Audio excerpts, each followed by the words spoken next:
Welcome back to The Real Story. Democratic presidential candidates hoping to get a boost from their first debate tonight. Right now, Hillary Clinton down 16 points since the summertime, with VP Joe Biden gaining ground. Well, take a look at this one as well. Clinton now losing to Donald Trump, a big reversal since June. Joining me now, Simon Rosenberg, president of NDN, a Democratic think tank and a former Bill Clinton campaign advisor, and Larry O'Connor, morning radio host in Washington and editor-at-large for IJ.com. Great to see the both of you. Okay, so they're going to square off tonight. So, Simon, I'm going to let you go first today because it's the Democratic debate. Yep. Are the other candidates going to go after Hillary Clinton tonight? I doubt it. I think this is sort of like the beginning of a campaign where campaigns often introduce positive ads to sort of lay the groundwork. This is going to be the chance for all these candidates to introduce themselves. You know, we're a little bit behind where the Republican debate is, and our debate in our field is very different. We only have 5 candidates, so they're all going to get plenty of airtime tonight. Yeah. And I think you're going to see this as being, my gut is that this is going to be a very positive, not confrontational debate. Ah, very interesting. Okay. Yeah. Larry, I don't know how you feel about that, but in the meantime, I want to show you this other poll that shows Hillary Clinton losing as well in a head-to-head matchup to Carly Fiorina. That has totally reversed since June as well. In fact, I believe in this poll that Hillary loses to Jeb Bush too, and to Ben Carson as well. So what do you think is going to happen tonight? I think, listen, I think that Simon is putting his hopes and dreams above reality. I think that, listen, there are only, what are there, 3 debates total before the first votes are cast in Iowa, or 2 debates? This is their chance. Exactly. If Martin O'Malley wants to make a splash, this is his chance. And God knows there is low-hanging fruit with Hillary Clinton. Look at the numbers. She's doing free fall here, and they have to stake a claim. It's not like they can wait for the next debate, because the next debate may be too late. Okay. Look for O'Malley to come out swinging. All right. I will have to see which one of you is right. In the meantime, a report that mega donor Sheldon Adelson, as we all know, the Las Vegas casino billionaire, there he is, considering now supporting Senator Marco Rubio. What do you make of that, Simon? Well, it's obviously helpful to Rubio, but it's not going to get him the nomination.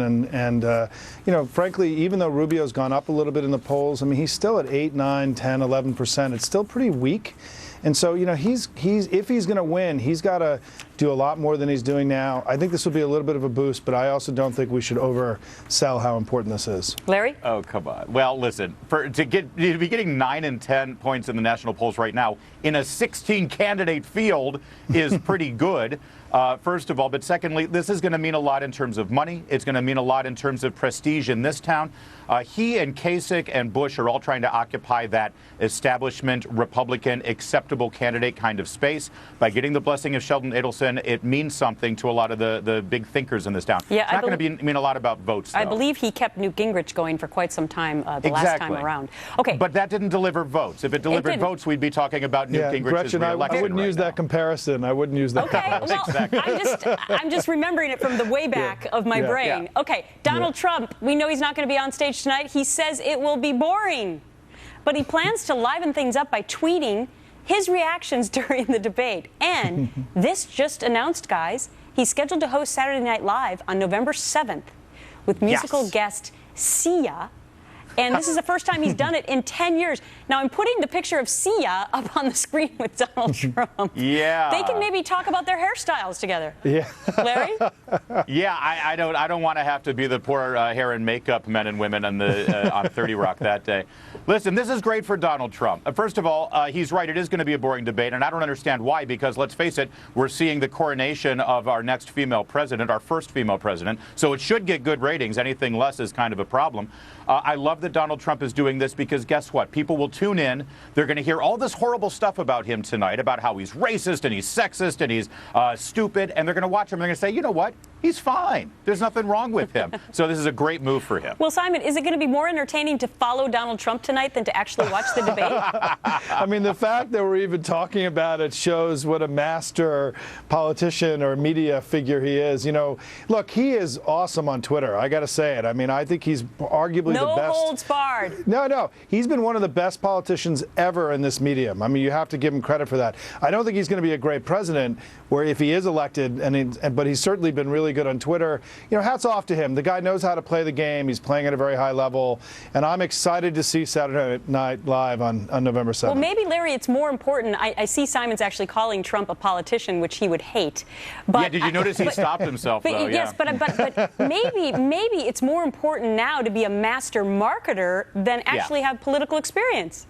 Listen, it sort of started with Simon's old boss, Bill Clinton, playing the saxophone on Arsenio Hall. Then it upped the game to Barack Obama, who basically was more of a celebrity than an accomplished politician. There has always been in America this intersection of pop culture and politics, and Donald Trump has mastered it. He has leveraged his celebrity more than anyone ever has dreamed could be possible, and he's winning. Yep. We will have to see how this flushes out. It's going to be an exciting 18 months. Guys, take care. See you next week. Thanks so much. Rich. Time now for my take. Let's face it, Donald Trump is a ratings machine and contributed greatly to the high ratings for the first two Republican debates. Another important factor, though, the Republicans, especially in the second debate, didn't mind getting into the issues and calling each other out on topics when they disagreed with one another. Doesn't look like that will happen tonight, as the moderator is already advertising he doesn't expect many fireworks. Both Clinton and Sanders have also signaled they're going to put on the kids' gloves and not knock each other around, sticking to policy proposals and avoiding direct personal attacks. What a mistake, not only for ratings, but for the other unknown Democratic candidates on the stage. This could be their one shot to make a mark and take on Bernie Sanders for his socialist beliefs well outside the confines of Democratic principles, and Hillary Clinton on her email scandal.